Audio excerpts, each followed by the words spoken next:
personajim bilan birgalikda o'zimni ham imijlarim ham o'zgardi. Milliy telekanalda yangi serial boshladik. Bu yerda 5 ta personajimiz bor. Ana shu 5 ta qahramonimiz hayoti nima uchun bu vaqtgacha kelib qolganligi, hayot qiyinchiliklaridan bosib kelib, majburiyatdan nimadirlarga qo'l urib qo'yganligi yoki bo'lmasam har xil bir o'sha hayotning qiyinchiligi, ayollarni ayta olmagan dardlari haqida serial. Mani personajimga keladigan bo'lsak, bu safar qolgan seriallarimga nisbatan sal o'zgacharoq, sababi personajimning ismi Zaynab. Zaynab rolidaman. Bu yerdagi mani qahramonim hayotda juda ham ko'p qiyinchilik ko'rgan. Hozir o'sha qiyinchilikni birinchi sababi o'sha mablag' masalasi.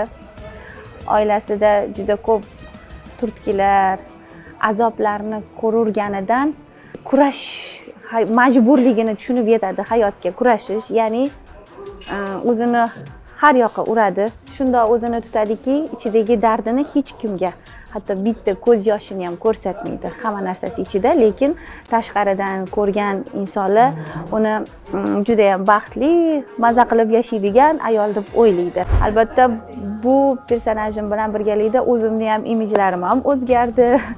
Ozgina boshqa seriallarimga o'xshamagan serial bo'lib chiqyapti deb o'ylayman. Ijodiy jamoaga ham gap yo'q, maza qilib ishlayapmiz, chunki hammasi professional qizlar.